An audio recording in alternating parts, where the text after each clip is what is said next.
The sound came first. Not voices, not footsteps, just the slow, deliberate drag of metal across ceramic tile, a sound that had no business in a middle school hallway on a Wednesday morning in November. Cold, unhurried, like whoever held that blade wanted the waiting to be part of it. She didn't scream, not because she was too scared. She was past scared. 4 months had worn that particular feeling down to something quieter, something that lived below the chest and behind the eyes, something that just watched and waited and counted the seconds until it was over. She didn't scream because 4 months had taught her one lesson above all others. No one was coming. 2 hallways away, on the other side of the set of double doors that separated the academic wing from the gymnasium, a different kind of sound filled the air. Boots on hardwood, commands in clipped certain syllables. The heavy movement of tactical gear running drills it had run 100 times before in buildings that looked nothing like a school. They didn't know what was happening in the girls' bathroom at the end of Corridor B. Neither did the man leading them. Not yet. Ray Monroe had driven that route 41 times in the past 2 years. Past the Riverside overpass. Past the Exxon station where the price board was always missing the last digit. Past the turn that used to take him home before home became something harder to define. He knew every traffic light, every pothole on the service road. He could do it with the radio off and his mind somewhere else entirely. Which is what he was doing that morning, mind somewhere else. Coffee? Going cold in the cup holder. The silence of a man who has been alone with his thoughts long enough that silence feels like the natural condition of things. The radio crackled once. Corporal Hayes' riding shotgun turned down the scanner. Substitution confirmed. Riverside Middle. Safety assessment drill 2 hours on campus. He paused. Delgado's wife went into labor at 4 this morning. You're his replacement. Ray nodded. His eyes stayed on the road. Riverside Middle, he said more to himself than to Hayes. Something wrong? Ray thought for a moment. My daughter goes to a school called Riverside. Hayes waited. Probably a different one, Ray said. He picked up his coffee and took a sip that had gone cold 20 minutes ago. Colorado's full of Riversides. Hayes said nothing, which is what a good second-in-command does when he isn't sure if his boss is right or just hoping to be. They pulled into the faculty lot at 7:49. The building looked the way all middle schools looked in gray November morning light, flat roof, brick the color of old rust, a parking lot half full of compact cars. Ray stepped out and stood for a moment with his hand on the door, looking at the building. Nothing moved in him. That was fine. He had learned not to trust the things that moved in him. He trusted procedure. He trusted the team behind him. He trusted the weight of the vest on his chest and the 31 years of muscle memory that told him what to do when rooms went wrong. He didn't look at the sign above the entrance. If he had, he would have seen it. Riverside Middle School, home of the Falcons. But he was already looking at his watch, and the team was already moving, and the principal was already walking out with a lanyard and a worried smile, and the morning was underway. Lily Monroe had been awake since 5:15, not because of an alarm. She had stopped needing one sometime around the end of August, which was also around the time she stopped eating breakfast and started keeping her sketchbook inside her backpack instead of on her desk where anyone might see it. She lay in bed and looked at the ceiling and thought about a shade of gray-blue she hadn't been able to get right, the color of her mother's eyes in the last photograph they had together.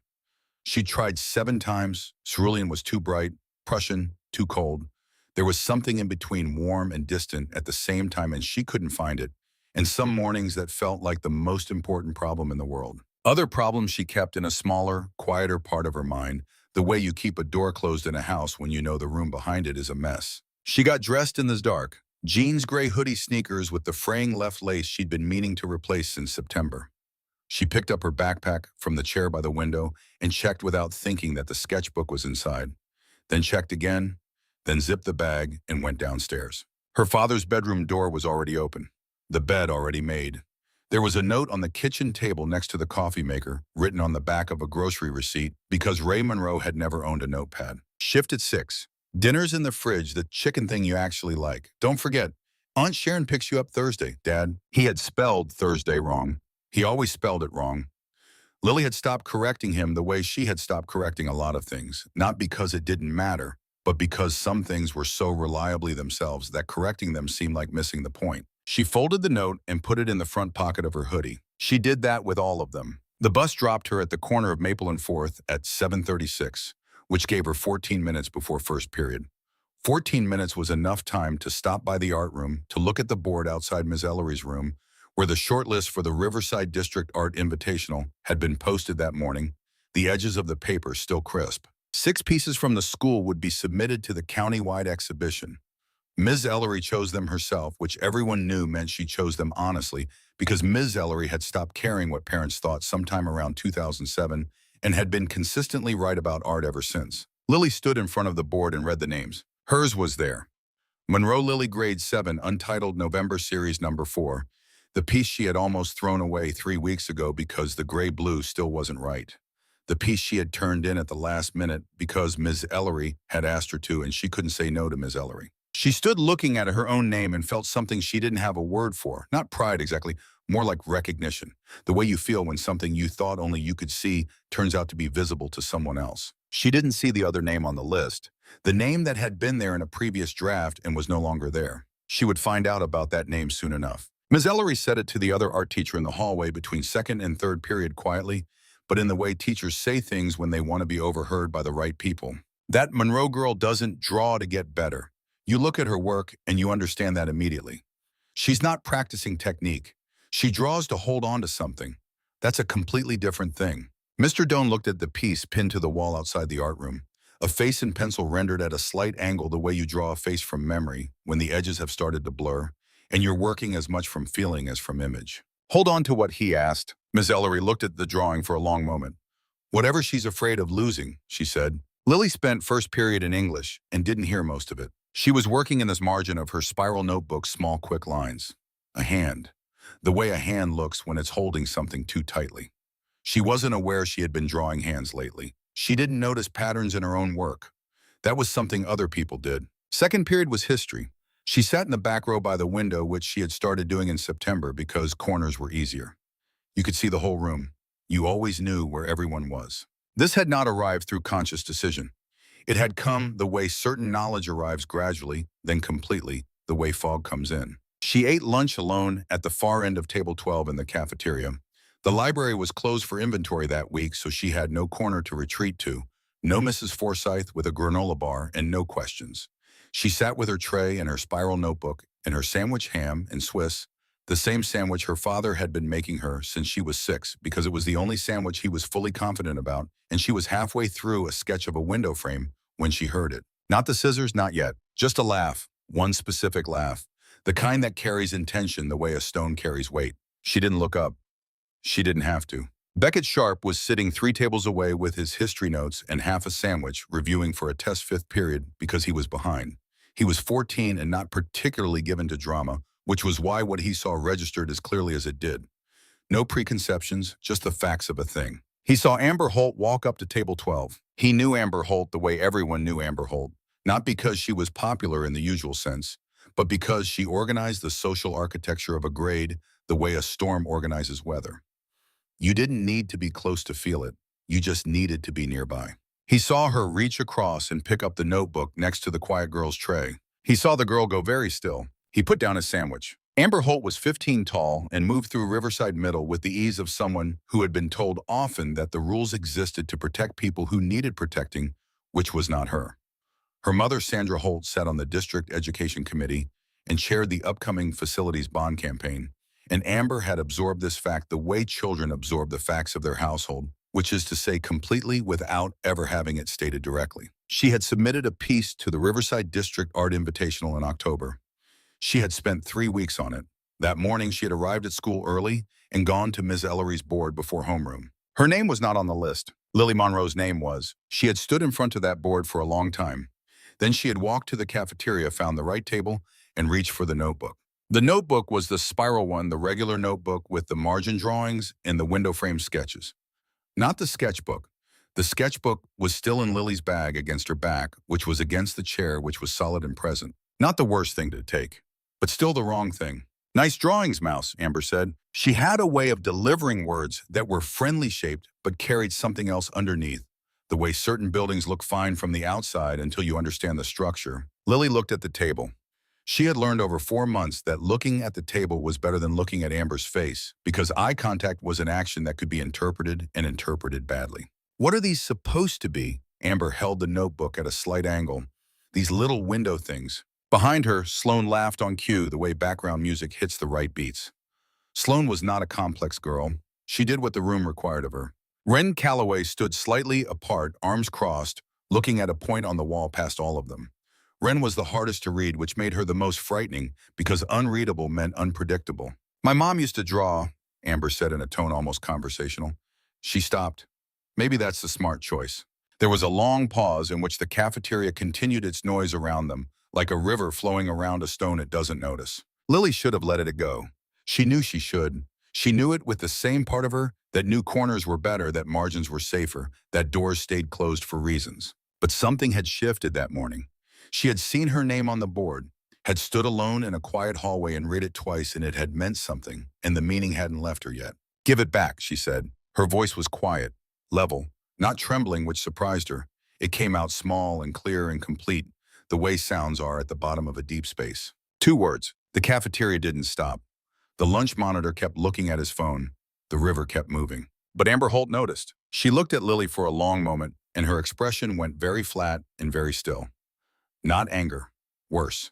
The expression of someone who has just changed their plans. "You know what?" Amber said almost pleasantly. "Come with us." The hallway outside the cafeteria was crowded for 30 seconds, and then it wasn't. That was the thing about Riverside's layout that Amber understood intuitively, the way water understands the path of least resistance. The main corridors were monitored. The East Wing had cameras at both ends that actually worked. But the corridor leading to the girls' bathroom at the far end of the B Wing, past the stretch of dead space, the school had simply stopped maintaining the sealed computer lab. The storage room, nobody opened the wall where the motivational poster had been half detached. Since September, that corridor was empty. It was always empty. The camera at the far end had been tagged as malfunctioning in the facilities report since October 14th, which Amber knew because her mother sat on the facilities committee. She knew the school the way you know a house you grew up in.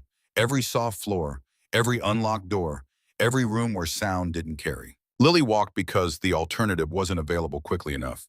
Sloane had her left arm, not hard, not yet, just present. She thought about the sketchbook in her bag. She thought about the pressure of it against her hip as she walked, the way she always knew it was there.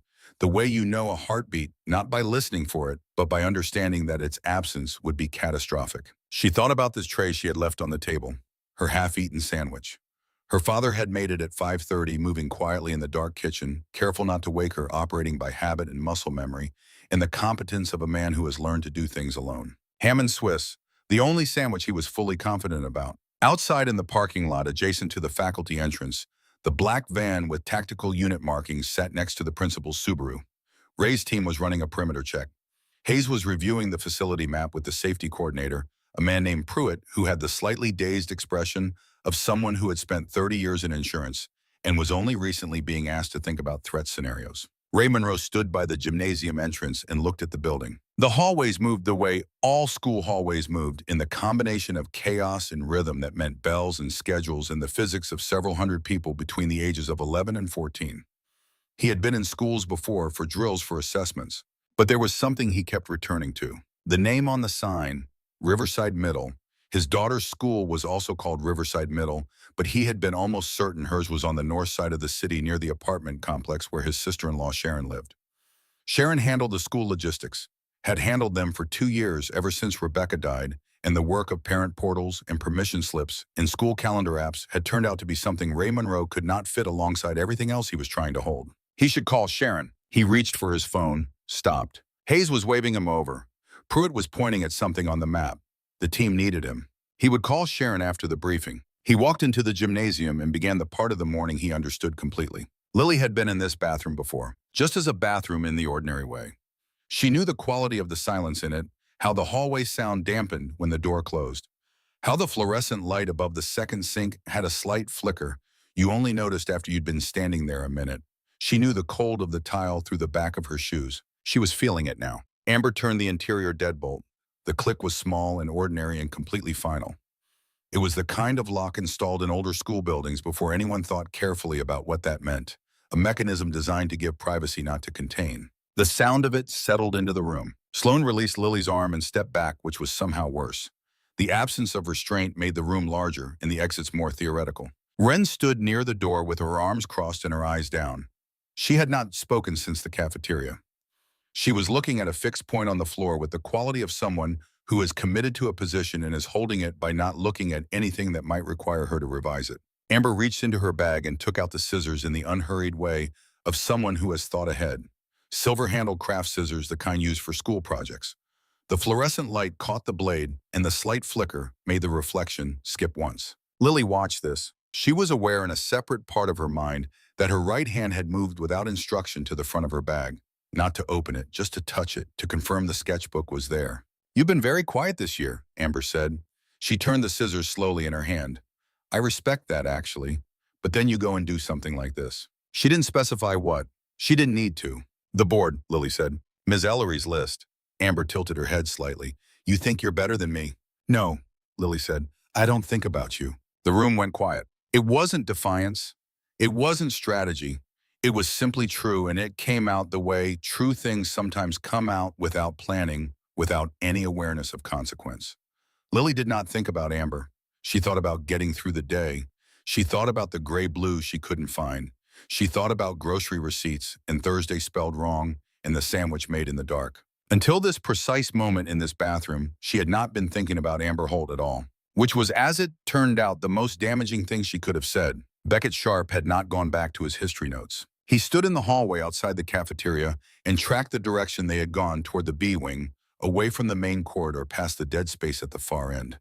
He had seen the way Sloane's hand was on Lily Monroe's arm, and the way Lily's shoulders were set, and the way Wren hadn't looked at anyone as they moved. He was 14 and had a test fifth period, and his lunch was getting cold. He stood in the hallway and weighed these things. Then he walked to the nearest classroom door and knocked. Mr. Halsey was at his desk with a red pen and a stack of essays, which was where he was most lunch periods, because the essays never ended, and the time to grade them never expanded to meet the need. He taught English to 7th and 8th graders and had been at Riverside Middle for 14 years, which meant he knew the students in the hallways and the rhythms of the building, the way, anything you've been inside for a long time. He knew Amber Holt. He had known her since she arrived in 7th grade with the quiet certainty of someone who had been told often that the rules were for other people. He had watched the pattern develop, the way certain students moved to the edges of spaces when she entered, the way lunch table geometry reorganized itself. He had seen Lily Monroe in his third period class. Quiet. Back row. The kind of student who did all the work and none of the visible things, which meant she was invisible to most teachers in the way that the absence of a problem looks like the absence of anything. He had filed a report in September, precise, specific, with dates and incident descriptions and the names of students who had been present. The following Tuesday, Principal Garver called him in. The conversation was brief. The school board liaison had been in touch. Sandra Holt, Amber's mother, member of the District Education Committee, had expressed concerns about accuracy and due process, and the liability of filing unverified behavioral reports. Halsey had sat in the chair across from Garver's desk and listened to all of it. He had gone home that evening and sat at the kitchen table for a long time. His wife, Donna, was 3 months into a second round of chemotherapy. The first round had not fully resolved the situation. The specialist at the university hospital was very good and very expensive, and he was in network only through the district's insurance plan. The coverage, given what they were dealing with, was good. The deductibles were manageable. He had withdrawn the report the following morning. He had not filed another one. He had told himself this was temporary, that he was watching, that he would know when the moment required him to act differently. This was the story he told himself, in the way that all people who make the wrong choice for the right reasons construct a story that makes the shape of it bearable. When the knock came at his classroom door, he knew before he opened it that the story was about to require something of him. Beckett Sharp stood in the doorway with the expression of a boy who has already decided something and is waiting to find out if the adult in front of him will make it easier or harder. He told it quickly and without performance. What he saw, the notebook, the direction they had gone, Sloane's hand on Lily's arm, the quarter past the dead end of the B wing. He said it in the flat, factual way some teenagers manage when they are frightened and convert the fear directly into information. Halsey listened to all of it. When Beckett finished, the room was quiet except for the distant sound of a class changing in the East Wing, the brief percussion of 500 people shifting from one place to another. "Mr. Halsey," Beckett said. Halsey had picked up his pen. He was looking at it rather than at Beckett, turning it between his fingers.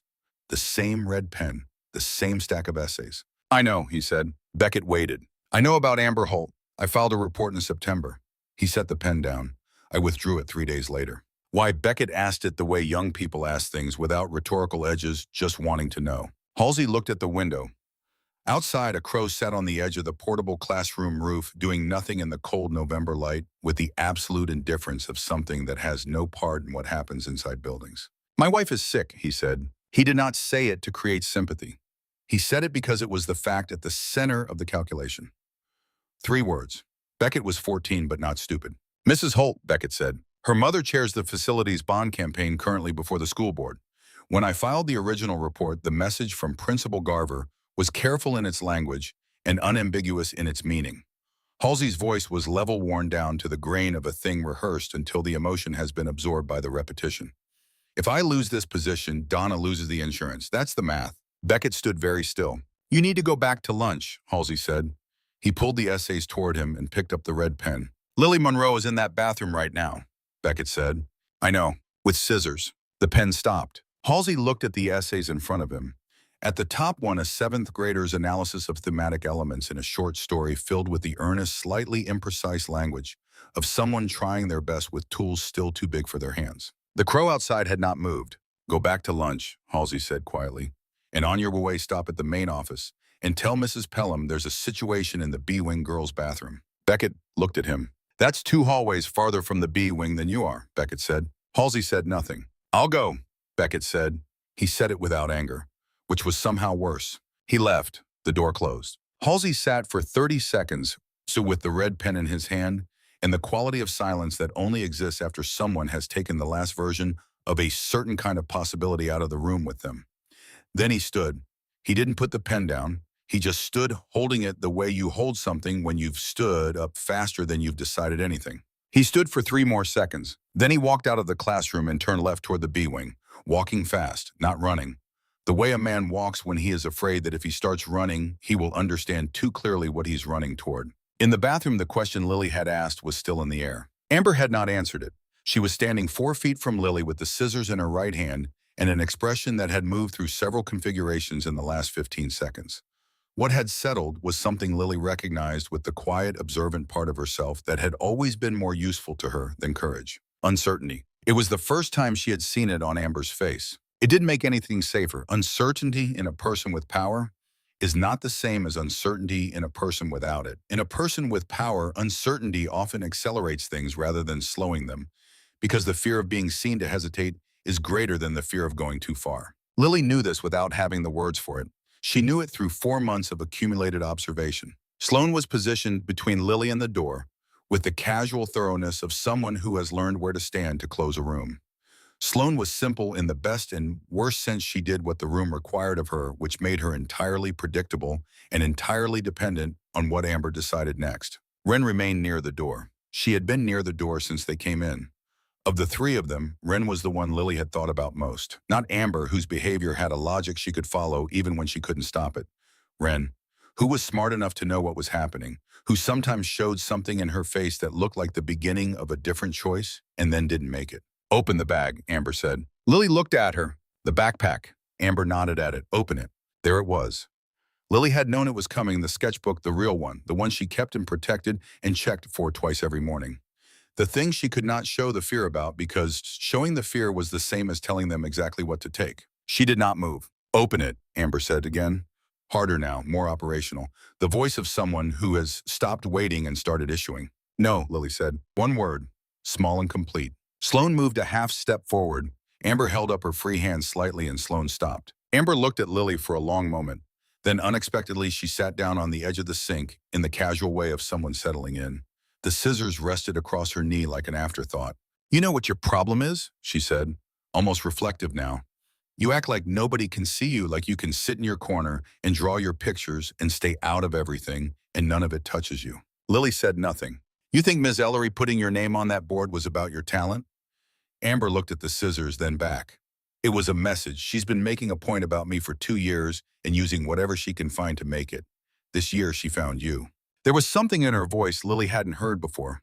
Not quite bitterness, closer to exhaustion. The specific exhaustion of someone fighting a war that started before they had any say in it. Is that supposed to make me feel sorry for you? Lily said. No, it's supposed to make you understand why this isn't personal. She stood up and stepped forward. That doesn't make it better, Lily said. Amber stopped, and for just a moment, barely a breath, something crossed her face that was not anger and not contempt and not any of the things Lily had seen on it before. Something raw and briefly visible like a room glimpsed through a window before the curtain falls back. Then it was gone. Hold her, Amber said. Sloane stepped forward and took Lily's arm. Ray Monroe ran the breach scenario 4 more times. Each run was cleaner than the last. The team was good, Hayes on entry. Kowalski left lateral Brent and DeMarco on rear coverage. They moved without hesitation and communicated without wasted syllables, and the scenario resolved correctly every time. On the fourth run, Ray came in 2 seconds late. Just 2 seconds, which in a controlled drill meant nothing. In a real situation, it meant everything. His team knew it, and he knew it, and nobody said anything, which was its own kind of communication. He stopped the drill. He stood in the middle of the gymnasium floor and breathed deliberately in through the nose, out through the mouth, the technique his training officer had given him at the academy when he was 23, and had explained that the breath was the only thing you could control when everything else was moving too fast. Something in the building was not settled. He couldn't name it more precisely than that. It wasn't a sound. It wasn't evidence of anything. It was the same wrongness that had come to him 3 times in the last hour, a note played almost in tune but not quite. He had spent 31 years learning to trust this. He had also spent 31 years learning that this instinct was wrong roughly 30% of the time, which made him cautious about acting on it without corroboration. "Take a break," he said to Hayes. 15 minutes. The team moved toward the water cooler. Hayes came over with the facility map. "We on schedule?" Hayes asked. "Fine." Ray was looking at the west wall of the gym. "What's on the other side of that?" Hayes consulted the map. B corridor, storage, old computer lab, bathroom wing, dead end. Pruitt said the whole stretch is underutilized. Camera situation at the far end. Hayes unfolded the map and found the notation. Camera icon with a note, out of service. Tagged for repair October 14th. Ray looked at him. "October 14th, he said. "That's what it says. 41 days with a non-functioning camera at the end of the most isolated corridor in the building." Ray had spent 31 years in rooms that went wrong. He had a taxonomy of wrongness, the kinds that announced themselves, the kinds that crept in through the margins, and the kind that hid inside the ordinary shape of a day that looked like every other day. He knew which one scared him most. "Walk with me," he said. They left the gym through the west door. The B-wing corridor was quiet in the way that spaces become quiet when they have been emptied of purpose. The lights above the old computer lab had never been replaced, and the corridor dimmed as they went deeper into it. The motivational poster near the storage room hung half detached from the wall, a curl of blue and yellow catching slightly in the ventilation draft. The linoleum was old, worn to a shine in the center by 20 years of feet and still dull at the edges where no one walked. Ray and Hayes moved without speaking. At the midpoint, Ray stopped. He stood and listened with the quality of attention he had never been able to fully describe to people who hadn't been trained in it, not just ears, but the whole body, the whole instrument of a person who has learned that information arrives through multiple channels, and the mistake is always narrowing your focus too early. Hayes stopped 2 steps behind him. The corridor was quiet, and then from the far end, a sound so small that most people walking past would not have registered it as anything at all. A caught breath, a single syllable, the sound a voice makes when it is trying to make no sound and fails by the thinnest margin. Ray heard it. Hayes heard it half a second later. Ray stood completely still. The sound had come from behind the door with the small universal symbol, 20 meters away. He stood and ran the calculation, unverified, possible false positive, civilian environment, the rules of engagement for this kind of building. All of that was accurate and reasonable. He nearly let it move him forward and past the door. "Something wrong," Hayes said. Ray exhaled. "No," he said. "Keep moving." He took 2 steps. Then he stopped again. He stood with his back to Hayes and faced the far end of the corridor and did something he almost never did. He stopped moving. He stopped calculating. He stopped running the procedure and let himself feel what he was actually feeling. He was afraid, not the managed productive fear that sharpened you and kept your margins clean. The other kind, the kind that had nothing to do with protocols and everything to do with the texture of the sound he had just heard. A child's voice suppressed, trying not to be heard, trying not to need anything from the corridor outside. He had heard that kind of trying before, not in a building, in a hospital room 3 years ago at 4 in the morning, when his wife had tried not to wake him and had made a sound very much like that one, small, and swallowed and contained the sound of a person who has learned that asking for help changes the room in ways they can't control. He stood in the corridor. He took 1 breath. "That's not a drill sound," he said. Hayes was quiet for a moment, then, "No, it's not." Ray turned toward the far end of the corridor and walked. In the bathroom, something had shifted. Lily's arm was in Sloane's grip, 2-handed now firm. Amber had the scissors open rather than closed, which was different. Not explicitly threatening, just open the way an option is open when someone wants you to see it. The sketchbook was still in the bag. Lily had pulled the backpack around to her front, which Sloane was working to correct, which was the current state of things, a low-level physical negotiation that had not yet become something worse, but was moving in that direction. What Amber had not anticipated was that Lily was not looking at the scissors. She was looking at Amber's face. She had been looking at it for the past several minutes with the attention she brought to things she was trying to understand, the same attention she brought to the gray-blue. She couldn't find to the angle of a hand holding something too tightly, to the way her father's shoulders sat when he was trying not to show he was tired. She was looking at Amber the way she looked at everything she drew, not for what it was trying to present, but for what it was despite itself. And what she was seeing was something she had not expected. Amber Holt was performing, not in the way of someone having fun, in the way of someone who has been performing for so long that the performance and the person underneath have become genuinely difficult to separate even for the performer. The way a person who has been told that a certain kind of strength is the only acceptable thing eventually loses track of what they feel when they're not performing it. The certainty Amber wore was not natural. It was practiced. It was load-bearing. Lily looked at this and did not know what to do with it. Usually she knew what to do with what she saw translated into line and form, and the visual language that was the only one she had ever been fully fluent in. This she didn't know how to draw. "Let go of my arm," Lily said to Sloane. Sloane tightened her grip. "Hey," Wren's voice came from near the door. It was the first thing she had said since the bathroom door had been locked. Amber and Sloane both turned to look at her, which was the first time since the door closed that neither of them was watching Lily. "This is far enough," Wren said. Amber's expression flattened. "What? Far enough?" Wren's voice was not loud. It had the quality of a decision that has been made and is now being spoken aloud for the first time, the speaking making it real. "We've done this before. We always go too far.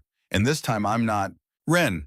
Amber's voice carried the weight of a long history between two people of things owed and things known that could be used.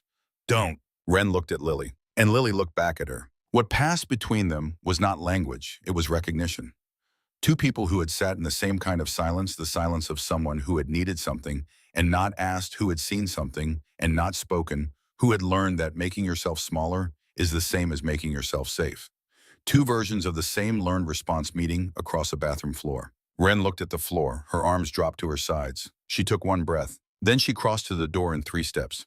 Her hand found the interior deadbolt and turned it, the sound of it sharp and deliberate in the silence of the room.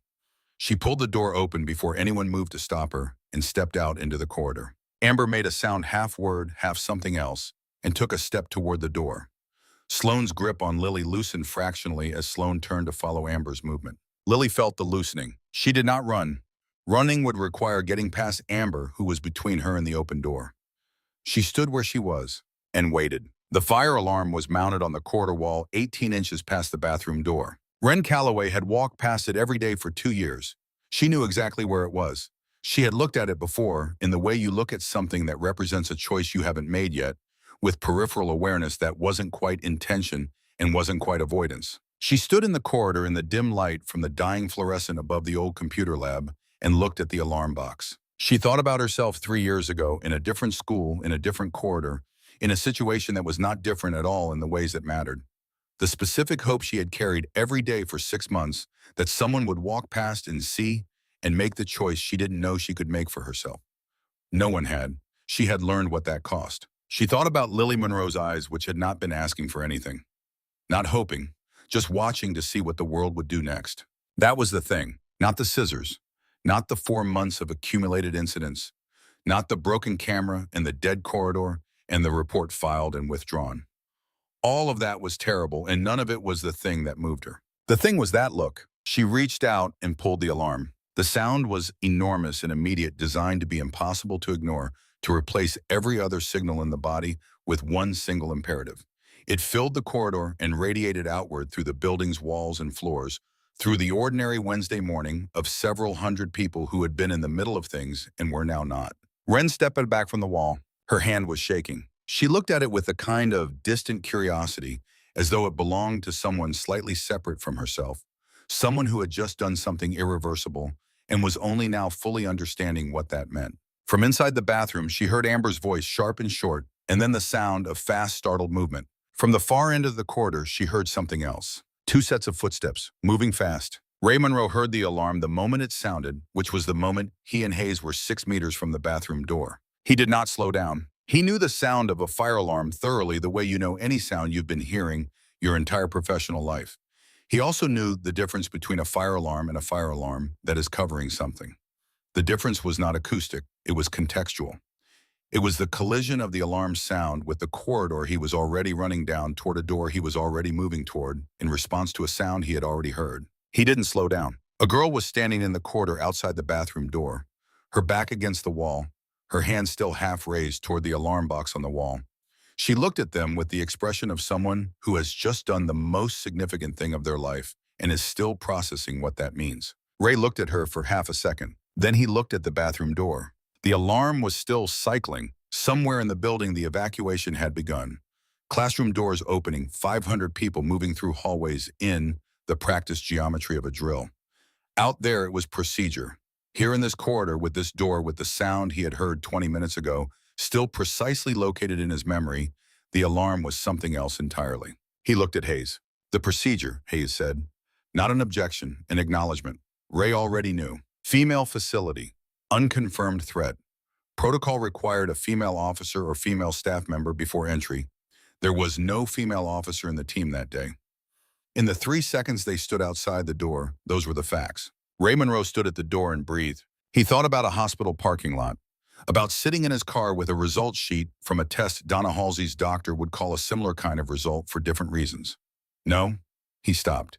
He thought about his own result, Rebecca's result, the one he had held in both hands and chosen to process through the proper follow-up appointment rather than driving directly back into the building and demanding something be done that day. He had been correct about the procedure. He had been catastrophically wrong about everything else. He looked at the door. He looked at the girl with her hand still near the alarm box, who had made a choice in an empty corridor with a broken camera and no one watching except the person who needed it most. He stepped back and hit the door, not with his shoulder, with the flat of his boot just below the handle, the way you open a door when you have been trained to open doors and you are not interested in what is on the other side being ready for you. The door came open. The bathroom, which had been a closed and terrible room, became a room with an opening in it. Ray Monroe stepped through. 3 officers filled the doorway, 2 wide, 1 center, the configuration you use when you don't know the geometry of a threat and want to cover the maximum angles. The light from the corridor came in with them, slightly brighter than the flickering fluorescent inside, and for a moment, the contrast made everything in the room very sharp and very still. Sloan had moved back against the far wall. Amber was standing near the center of the room, her hand at her side, the scissors no longer in it, on the floor, somewhere knocked or dropped in the movement of the last 30 seconds. Her face had gone white and stripped of everything. The expression of someone whose entire architecture of preparation has encountered a situation it was never built for. Lily Monroe was standing near the wall by the hand dryer. Her backpack was pulled to her front. Her right hand was pressed flat against it. She was looking at the door. She was looking at the man who had come through it. Ray's eyes moved across the room with the practiced speed of 31 years. Threat assessment. Positions. Hands. Exits. Less than 2 seconds to understand the tactical picture. It took him slightly longer to understand the other picture, because the girl by the wall with the backpack pressed to her chest was looking at him the way she had looked at him across the kitchen table 2 nights ago, and the night before that, and every night of her life that he had been home to be looked at with the unguarded recognition that only exists between 2 people who know each other in the most ordinary, indelible way. Her eyes were red, not from crying, from the sustained effort of not crying, which is a different kind of red, the kind that comes from holding something very still for a long time. Her jaw was set in the way it had been set since she was 4 years old and fell off her bike and refused to make a sound about it, which had frightened him more than crying would have. There was a mark on her right forearm where she had been held. She looked at him the way she had always looked at him. "Dad," she said. Her voice was the same voice it had always been, small and level and completely without performance. He crossed the room in 4 steps. He knelt, not as a tactical posture, not as a calculated gesture. His legs made the decision and his mind caught up afterward because the girl in front of him was small and he was too tall, and the distance between his eyes and hers was something he needed to close in the most direct way available. The tactical vest was still on, the radio clipped to his shoulder. Behind him, Hayes and the others moved the 3 girls toward the door with the quiet efficiency of people who understand when the most important thing happening in a room is not the thing they are managing. Ray looked at his daughter's face. He had the professional skill of reading a scene in seconds. He had cataloged the room when he came through the door, the scissors on the floor, the mark on her arm, the configuration of where everyone had been standing. He filed all of it in the part of his mind where things waited to be addressed. And then he looked at her face, which was the only data point that mattered right now. "You're okay," he said, a statement rather than a question, because he knew her well enough to know she would answer a statement differently than she would receive a question. "I'm okay," she said. He put his hand on her shoulder gently with the deliberate care of a man who understood now with complete clarity that gentleness was what the room required. She was still holding her backpack against her chest with both arms wrapped around it, and he did not ask her to lower it. Then she opened her right hand. He looked down. The paper was folded into a small square, worn at the creases in the way of something that has been folded and unfolded many times over a long period. The kind of wearing that comes from being carried, from being checked on, from being held close in the dark of a backpack pocket while its owner moved through a world that had been pressing against her for 4 months without his knowledge. She held it out to him flat on her palm, not quite offering it more, presenting it the way you present evidence of something that doesn't have other words. He took it carefully. He unfolded it. Notebook paper ruled with the margin line on the left. The sketch was pencil, slightly smudged from the pressure of a closed hand, and the folds had creased through the image in 2 places. The image was intact. A face. From a slightly skewed angle, the way you draw a face from memory, when the image keeps shifting every time you look at it directly, so you approach from the side, from the periphery, and catch it before it can change again. He knew the face. He had known it for 22 years.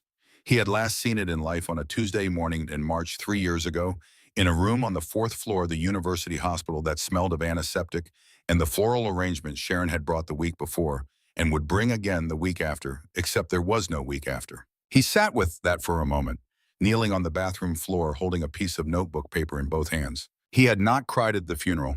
He had told himself he was holding it together for Lily, which was partially true and partially the story men tell themselves when holding it together is the only language they know. He had not cried in the year after or the year after that. He had gone to work and run his drills and made his sandwiches in the dark and written his notes on grocery receipts and told himself that the structure of a day repeated reliably was a form of love that a 12-year-old girl could understand even if she couldn't name it.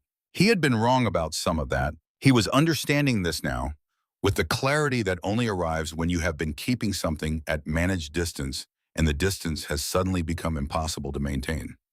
He had been wrong about quite a lot. He looked at the drawing. He thought about his daughter carrying this piece of paper every day, not showing it to anyone, not asking for anything, just carrying it the way you carry what you most need to protect when you have decided what you can afford to lose and what you cannot. She had held it for 12 minutes in a closed room, and it was whole. Ray Monroe had not cried in front of another person since the morning Rebecca died.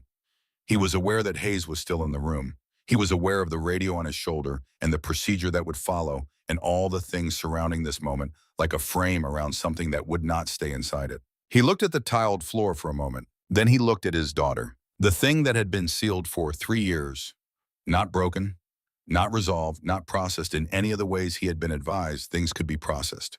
The thing that had simply been held under pressure until the pressure exceeded the vessel opened. He didn't make a sound. He went very still and his eyes changed, and something that had been armored became for the duration of what followed unarmored. Lily looked at him. She had seen her father in many conditions. Tired past the edge of functional, coming through the door at 2 in the morning with his boots still on. Quietly angry in the contained way of a man who keeps it internal. Earnestly attempting to help with homework in subjects he hadn't thought about in 30 years, with the slightly desperate commitment of someone who knows the form of a thing but not the content. She had not seen him like this. She reached out and took his hand, not seeking comfort for herself in the way of someone who understands without being told that the comfort is needed somewhere else. She held his hand the way she held a pencil when drawing something that required steadiness, not gripping. Just present. Just there. He closed his hand around hers. Hayes at the door looked at the wall. He found something on it very interesting and examined it closely for approximately 90 seconds. The main office of Riverside Middle School had a particular architecture at 3 in the afternoon that it did not have at any other time. Principal Garver behind her desk. Pruitt to her left, with the expression of a man whose day had achieved a complexity he had not trained for. A district liaison on the phone. A responding police officer with his notepad writing with the patient focus of someone who has been in rooms like this before and knows patience is the primary requirement. Amber Holt sat against the wall with her arms crossed, performing with considerable effort the expression of someone in control of the situation they are sitting in the middle of. It required more work than it usually did. Sloan sat 2 chairs away, looking at the floor with the blankness of someone whose participation in events has now achieved a scale that has overtaken their capacity to minimize it. Wren Calloway was not in the main office. She was in the counselor's room down the hall, which was smaller and quieter, and had a window looking onto the courtyard where the oak tree had already lost most of its leaves. She sat by the window with the stillness of someone who has done something that cost them something and is sitting in the aftermath of the cost. Beckett Sharp was on the bench outside the counselor's room. He was doing the thing the bench was designed for. The door to the main office opened and Sandra Holt came in. She wore a charcoal gray coat and carried a leather bag, and brought with her the presence of a woman who had operated in rooms of institutional power long enough to have absorbed their architecture into her bearing. Behind her was a man in a blue suit her attorney called 45 minutes ago, arrived with the speed of someone on retainer. She surveyed the room in 3 seconds. Her eyes moved to Amber, then to Garver, then to the officer with the notepad. "I'd like a moment with my daughter before any further conversation takes place," she said. Composed, practiced, carrying the calm of someone who has been the most prepared person in a room many times before. "Mrs. Holt," Garver began. "Sandra," she set her bag on the chair next to Garver's desk with the ease of someone claiming territory. "This has clearly been escalated beyond its appropriate scope. I want to understand what we're actually dealing with before." "What you're dealing with," Ray Monroe said, "is a tactical incident report and a police officer taking statements." He had come in from the side corridor, still in his vest, Lily walking slightly behind him.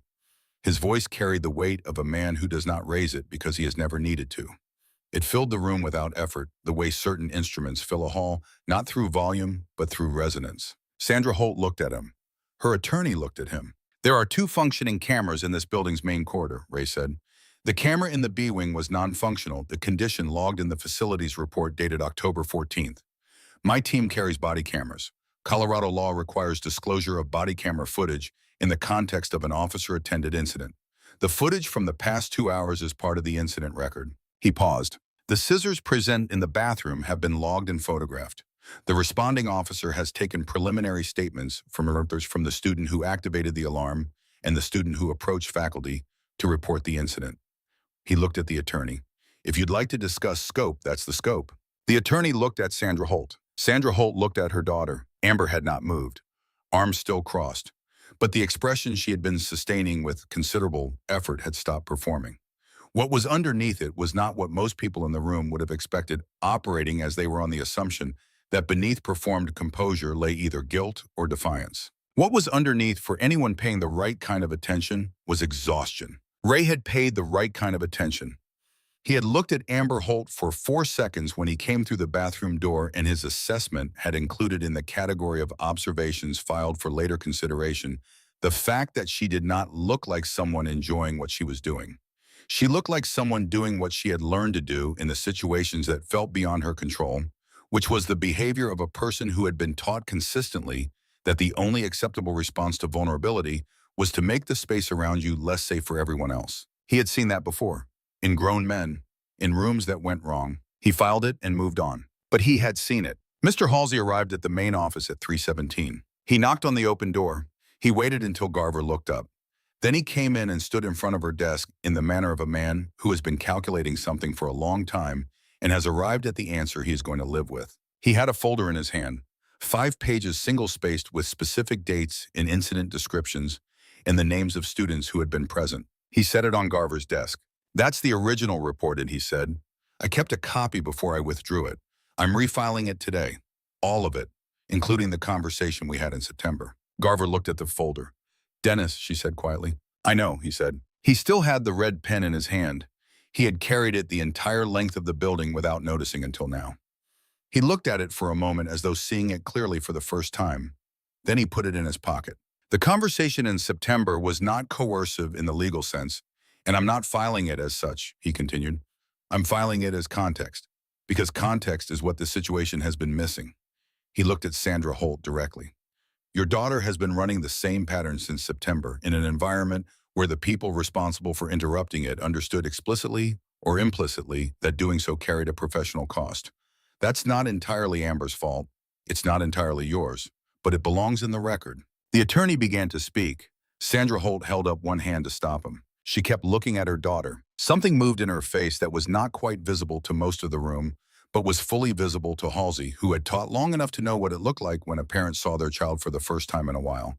Not the performance of the child, not the version they had built a strategy around, but the actual child sitting in a chair, with their arms crossed and their jaws set and their eyes on the floor with an exhaustion that had the weight of something that had been accumulating for a very long time. Sandra Holt sat down. She sat without announcement in the chair to the right of Amber's. She said nothing for a moment. Then she reached over and put her hand on Amber's arm. Amber flinched, then stilled, then slowly lowered her arms. It was not a resolution, not the beginning of a resolution. It was a small, visible shift in the architecture of a relationship that had been structured badly for a long time. And small, visible shifts are not the same as change, but they are the only honest precursor to it. Ray Monroe watched this from across the room. He thought about structure, about the frameworks people build to manage things they have no better tools for, about how those structures become the only world their inhabitants know until something from outside comes through the door and makes the room a room with an opening in it. He looked at Lily sitting in the chair by the filing cabinet with her backpack in her lap. She was not watching Amber and Sandra Holt. She was looking at the window at the gray-gold light of late November afternoon, the kind that lasts about 40 minutes before becoming something colder. He knew that look. It was the look she wore when she was composing something, working something out through looking at a light until it resolved into something she understood. He made a note of it in the private catalog he kept of his daughter and added it to the list of things he intended to understand better. The conversation between Ray and Lily happened that evening at the kitchen table. Not immediately. First, the drive home quiet in the way of a car carrying two people who are both holding things too large for the enclosed space and are simply holding them without attempting to put them into the space. The radio off, the Exxon station with its missing digit, the overpass, the route he had driven 41 times without knowing it led to his daughter's school. He thought about that the entire way home, about Sharon handling the logistics, about how he had structured his life around competence at his job and brought that structure home as a reflex, setting it on the table the way he set his keys on the hook by the door without choosing to. He thought about this and said nothing, and Lily sat in the passenger seat and looked out the window and said nothing, and neither of them was performing silence. They were both inside it. At the kitchen table with the overhead light on against the dark November evening and two glasses of water that neither of them was drinking, Lily put her backpack on the chair beside her and unzipped it. She took out the sketchbook. She set it on the table between them. Ray looked at it. A hardcover sketchbook 9 by 12 with an elastic closure strap and a ribbon bookmark. The cover worn at the corners. The elastic replaced at some point newer than the cover a different shade of black. He had seen it 100 times and had understood in the abstract way of a man who loves someone and is not paying close enough attention that it was important to her. He had not understood the degree. "I've been carrying it since 6th grade, Lily said, every day. He nodded. "I didn't tell you about the bullying." She said it the same way she said everything level direct without performing difficulty. Just the fact and then the space for what the fact meant. "Not because I didn't trust you." He waited. "Because you solve things," she said. "That's what you do. Something goes wrong, you assess it, and you solve it. And I didn't." She paused. She looked at the sketchbook.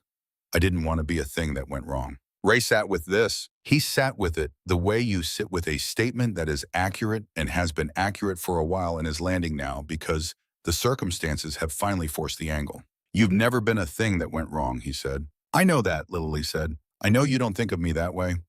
She looked at him. "But the way you are with things, you're always so certain about what to do and how to do it and what the right answer is. And I wasn't certain about anything, about how to stop it or who to tell or whether telling would make it worse." A pause. "I didn't want you to be certain at me." Ray looked at his daughter for a long moment. He thought about certainty, about the shape of his professional life built on the premise that in a room that has gone wrong, the worst thing you can be is uncertain because uncertainty spreads and becomes the dominant condition of the room. He had been certain, had built his life around it, had brought it home every evening as a reflex, not a choice. He thought about being certain at his daughter. "I'm not sure about everything," he said. Lily looked at him with the expression that required work. "I wasn't sure about your mother," he said. "I wasn't sure for 3 years whether I'd gotten enough time, and I wasn't sure whether I'd done enough with it, and I'm still not sure." He looked at the table. "I kept moving because moving felt like the only alternative to those questions. I got good at moving, and I told myself that was what you needed." He paused. "That was me being certain about something I should have been uncertain about." The kitchen was quiet in the way of a room that has absorbed a significant statement and is giving it room. "You made my sandwiches," Lily said. He looked at her. Every morning, she said, in the dark, 'cause you didn't want to wake me. Ham and Swiss. She looked at the table. I always knew you were there because of the sandwiches. Even when I couldn't hear you and you were already gone when I got up. The sandwich was there. He said nothing. That's not nothing, she said. I want you to know that's not nothing. Ray Monroe looked at his daughter across the kitchen table, at the sketchbook between them, at the grocery receipts on the counter that he used as notepads because he had never bought a notepad in his life, and somehow the receipts were always there. I want to know about the drawings, he said. Lily looked at the sketchbook. All of them, he said, if you want to show me. She looked at him for a moment with the steady, quiet attention of someone calibrating. Then she pulled the sketchbook across the table toward her and opened it to the first page. She showed him all of it. 3 days after the incident, Riverside Middle School reorganized itself around what had happened with the efficiency of institutional life, which absorbs events not by resolving them, but by continuing to move. The lunch monitor checked his phone less than before. The motivational poster in the B wing was finally fixed to the wall, both corners flat. The camera at the far end of the corridor had been repaired. Amber Holt was not at school. Sloan was. She moved through the hallways with a quieter geometry, less present, which was its own kind of presence. The presence of a person who has understood that the space she occupied was borrowed from circumstances that no longer existed. She did not approach Lily Monroe. She did not avoid her so deliberately that avoidance became its own statement. She moved through the school as someone into the process of figuring out who she was when she wasn't being useful to someone else's worst impulses. It was not a resolution, but it was a start, and starts at 14 are the only honest thing available. Wren Calloway was in third period English when a note was passed to her. Notes were not a regular feature of Wren's life, which made the small, folded square of paper on her desk arresting in the way that unexpected small things are arresting. She unfolded it under the desk. From Beckett to Sharp, 4 rows over and 2 seats back, passed through 3 people. The handwriting not careful, for what it's worth. You did the right thing. And then with spacing that showed a pause. I think it was harder than what I did. Wren looked at the note for a moment. She folded it back and put it in the front pocket of her jacket. She did not look at Beckett Sharp for the rest of the period. He interpreted this correctly as acknowledgement. The envelope appeared in Amber Holt's locker at 7:48 Thursday morning, slid through the narrow gap at the top. Amber found it when she returned to school, which took the particular courage that returning to a place you have made complicated always takes, which is to say, it took more than anyone on the outside was measuring. Inside the envelope was a single piece of paper unlined, the good kind that takes pencil well, and a single pencil already sharpened. No note, no name, no instruction. Amber stood at her locker for a long time. The hallway moved around her in its Wednesday morning rhythm. Someone laughed somewhere. The bell above the office doorway counted down the minutes with its ordinary indifferent accuracy. She took the paper and the pencil out of the envelope. She stood with them in her hands. She had set it in the office when they were walking out, set it quietly to no one specific to the floor. I never learned how to draw. She had not known why she said it. She had not planned it. It had simply been there in the diminished space where the performance had been, and it came out the way things come out when there is no longer enough energy to keep them inside. She had not expected it to be heard. She looked at the blank paper. She thought without meaning to about the face she had seen above the bathroom sink, her own face in the mirror for one unguarded second before she had assembled the expression she needed. She thought about what she had seen in that second. She did not know what to do with a blank page, but she put the paper and the pencil in her bag, and she brought them home. At the kitchen table that evening with her mother in the next room and the house quiet in its particular way, Amber Holt set the paper on the table and held the pencil and looked at the blank surface for a very long time. She was thinking about the face she was afraid of losing. She picked up the pencil. She made a line, then another. Uncertain and precise, the mark of a person at the beginning of something she has no skill in yet. It was not good, but it was hers. The Riverside District Art Invitational took place on the second Saturday of December in the main hall of the district's administrative building, which had been cleared of its usual furniture and fitted with portable display panels. Art made by middle school students from across the district hung on white panels throughout the room, giving the space a quality of exposure, things usually private suddenly made public in a way that was both intended and quietly terrifying. Ray Monroe arrived at 6:47 in the evening. He was wearing a blue button-down shirt and dark slacks. His coat was the one he wore to Lily's school things, which he had attended twice before tonight, a 5th grade recorder concert and a 6th grade science fair. He had come to both in his work clothes because he had come from work, which was what his life had looked like until recently. Tonight, he had changed before he left. He stood in the parking lot for a moment before going in. The evening was cold and clear in the way of Colorado December, the sky that specific dark blue that comes before full dark, the first stars already visible if you look directly up rather than at the building in front of you. He had been practicing these past 3 weeks. The difficult skill of stopping before there was a reason to, of letting a moment exist before converting it into the next one. It was harder than most things he had trained to do because most things he had trained to do required action, and this required its opposite. He looked up. Then he went inside. The hall was warm with the bodies of several dozen people gathered on a cold evening. The sound of conversation coats shifting the smell of coffee near the entrance that had been sitting long enough to go slightly stale. He moved through the room toward the riverside middle section on the third panel from the east wall. 6 pieces. He scanned them slowly. On the 4th piece he stopped. He had known it would be about him. Lily had told him that over breakfast, looking at her toast in the matter-of-fact way she delivered important information. It's about you. You should know that before you see it. He had said okay. He had meant it. He looked at it now. 9 by 12 framed pencil worked at a density and layering he recognized from the evening of the sketchbook. A figure in tactical gear vest shoulder radio, the specific silhouette he had worn his entire career and brought through the front door every evening for as long as Lily could remember. The detail was precise in the way of someone who had looked at that gear their whole life and knew every component not as equipment, but as the texture of a father's working life. The figure was standing in front of a door, not a specific door, the kind that represents all doors closed heavy, holding something important on the other side. The weight of it in the pencil lines. The figure was not breaking it down. He was knocking, hand-raised knuckles slightly curled in the posture of a knock that waits. Not the knock that says I'm coming through regardless, but the kind that understands the door may open or it may not, and that the waiting is not weakness but respect for whatever's on the other side. At the bottom in small, precise handwriting, he finally learned to knock. Ray Monroe stood in front of it for a long time. He thought about the bathroom door, the 3 seconds outside it, Hayes saying the procedure, Sarge, the calculation that lasted half a second longer than it should have resolved not by procedure or counter-procedure, but by the knowledge of a man who had once chosen the procedure and lost the most important thing, and had been living in that room ever since. He thought about the other doors, the ones he hadn't known to approach, the 4 months he hadn't known about because he had been looking at the wrong kind of threat, the kitchen table and the sketchbook and the grocery receipts, the notes he left that she folded and carried in her pocket, every one of them. He thought about his daughter carrying a piece of paper in her closed hand for 12 minutes in a room that was trying to take it from her and holding it whole. He put his hands in his pockets. A woman standing beside him with an event program glanced over to see what had held his attention for so long. She looked at the drawing, then at him. She saw a man in a good shirt with his hands in his pockets, looking at 4 words in small handwriting at the bottom of a framed pencil drawing. She moved on. Ray stayed. Across the room, Lily was with Ms. Ellery, who was gesturing at the piece, and then at Lily in the way of someone communicating significance. Lily was listening with the quiet, steady attention she brought to everything. Gray hoodie jeans, backpack over one shoulder. She looked across the room. She found him standing in front of her drawing. She watched him for a moment. She had been afraid of this. Not afraid of his anger. She knew the shape of that, and this wasn't it. Afraid of something harder to name.